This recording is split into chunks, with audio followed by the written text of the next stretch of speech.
When I was 5 or 6 years old, I saw death for the first time. Brains scattered across the warm pavement due to the hot piece of iron that was blasted from the 9. I can remember clearly.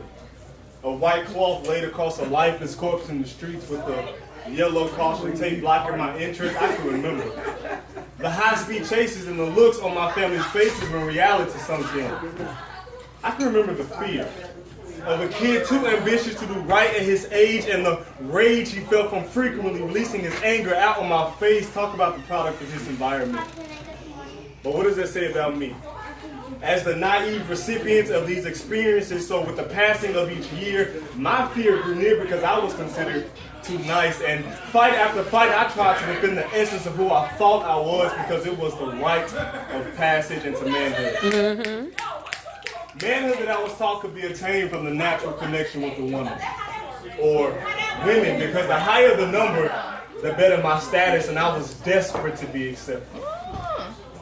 I can remember the pressure that was ghastly suffocating with no means of escape. My fate seemed to be formed from examples of broken, battered, and damaged males only a few years older than me. Jeff, you're still a virgin? Are you? You haven't lived until you've been filled with the many different rosters and starting lineups of honeys with thick hips, long heels with low self-esteem. Turn that forward.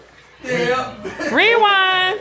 You haven't been filled until you haven't been filled with the honeys with long hips, thick hips, long heels with low self-esteem and daddy issues. I mean, I was anxious. Can you teach me how to talk with a certain charm and step to a bunny with tactics of manipulation within my sphere of control? Teach me how to fool them into believing that the potential relationship I'm promising isn't nothing but an open casket and your purity will be put to rest upon your consent, and I will eventually move on to the next one. I can remember the disappointment I felt when another piece of my character was lost to the lustful desires of my heart. Racks upon racks and stacks within stacks, I became the guy that I never wanted to be. I can remember saying how I'm not like the last guy, but I was like the next guy that I grew to hate. I mean, how easy is it to sell false dreams, hope, and love to portray this nice guy persona when all the time my heart was set on one thing and one thing only? I can remember cheating on myself. As if I didn't owe myself respect, dignity, and honor as a man. I can remember dying and rock bottom until I saw the light. Piercing the deep fog of my failures and a voice from heaven screaming loudly within my presence, my son. If you would only turn from your wicked ways and come home, I can heal you. Like the woman with the issue of blood or the man with no feelings in his legs, how lame and blind men receive their sight and how dumb ears become smart healed and hear the good news of a gospel. Do you remember how they tore their clothes yelling blasphemy, but I gave 12 loaves and more fish than they can eat, and some, my son, you have to remember when I opened Thomas's eyes and allowed the 11 to see the holes drilled and sliced into my flesh inside. See, I remember the weight and the burden of the world seemed grasping onto my body as death surrounded me, and I looked up to heaven hoping our Father would forgive you. Yet why would he forsake me? I can remember dying so that you can receive blessings upon blessings in my Father's house. Now, after all I've done for you, no longer will you draw your identity from sexually stealing joy from women. No longer will your past experiences hinder you from success. No longer will you grow up in separation and isolation from my presence. See, I have called you to be royalty, a king to be exact. You will be a mighty warrior, a leader to your people, a servant of the Most High, anointed to teach, blessed to play, passionate to overcome, hopeful to grow, and ready to die for my name's sake. I can remember the wonderful calling on your life, my son. I remember you. Awesome, awesome, awesome. Everything I know, though.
Good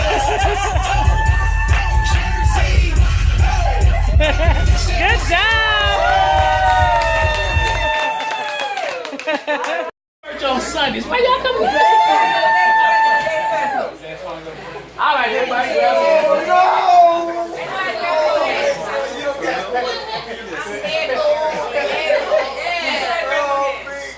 Everybody bite your head, be quiet. Sorry.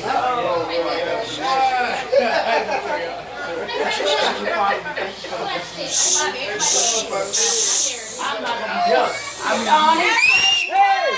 Be praying. Heavenly Father, we thank you for this food, this blessing that you poured upon our families. Dear God, as it enters our body, may it create life, remove darkness and disease and sickness, attract the very good that you have for us. In Jesus' name we pray, and we accept this blessing. In your holy name, amen. Let's go.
That's all I think.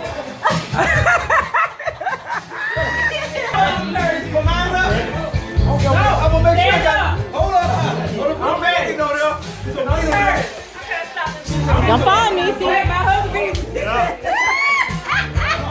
Who am I recording? I got a lotto ticket in there. You can do it. Oh, you put the 20 in. Prego, prego. Drop the lotto ticket. No, we got to do the money. No. You do a lotto ticket. He talking about a lotto ticket. Stop the recording. I'm been recording. It's recording, right? Yeah. Y'all working together. Ain't you? That's how you do it. He ain't dropping. That's how you do it. I think you know. She said do another. You like that game, huh? Go ahead, I ain't even get it. Watch that boy. He's sneaky. She gonna snatch this one too. Uh-huh. I'm gonna have it on camera. This one. No. Okay, we get ready to eat. Can someone say blessings for me? Okay. God is grace. Get it click. Get it. Wait, that ain't a good one. The rest of them up. It don't even rhyme. Get it.